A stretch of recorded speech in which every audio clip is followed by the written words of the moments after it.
నా ప్రాపర్ తెలంగాణ, నేను జాబ్ చేసేది బెంగళూరులో. ఫ్యామిలీతో సహా అందరం ఇక్కడే ఉంటాము. సెన్సెస్ వాళ్ళు నా ఆధార్ అడ్రస్ కి వెళ్తే మా ఫ్యామిలీ గురించి ఇన్ఫర్మేషన్ ఎవరిస్తారు? ఈసారి గవర్నమెంట్ చేస్తున్నది డిజిటల్ సెన్సస్. అంటే నువ్వు ఎక్కడైనా కూర్చుని ఆన్లైన్ లో నీ ఫ్యామిలీ డీటెయిల్స్ మొత్తాన్ని సెన్సస్ వాళ్ళకి అప్డేట్ చేయొచ్చు. దీన్ని సెల్ఫ్ ఎన్యూమరేషన్ అంటారు. దీనికి ఒక గవర్నమెంట్ వెబ్సైట్ ఉంది, se.census.gov.in. ఈ వెబ్సైట్ కి నువ్వు లాగిన్ అవ్వాలి. నీ రిజిస్టర్డ్ మొబైల్ నంబర్ ఇస్తే ఒక ఓటీపీ వస్తుంది. ఆ ఓటీపీ ఎంటర్ చేయాలి.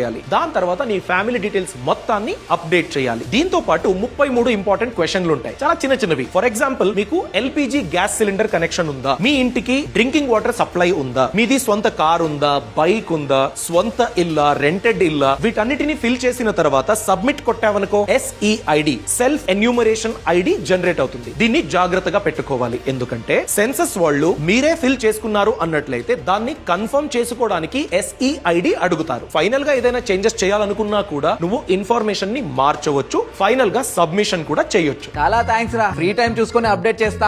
నో, ఆ తప్పు చేయకు, ఎందుకంటే దీనికి స్ట్రిక్ట్ టైం లైన్ ఉంది. తెలంగాణ వారు డీటెయిల్స్ అప్లోడ్ చేయాలంటే ఏప్రిల్ 26 నుండి మే 10 వరకు మాత్రమే వెబ్సైట్ ఓపెన్ ఉంటుంది. ఆంధ్రప్రదేశ్ వారనుకో ఏప్రిల్ 16 నుండి 30 వరకు ఓపెన్ ఉంటుంది. వేరే వేరే స్టేట్స్ కి వేరే వేరే టైం లైన్ ఉంటుంది. ఆ టైం లైన్ లోపే నువ్వు సెల్ఫ్ ఎన్యూమరేషన్ చేయడానికి అవకాశం ఉంటుంది.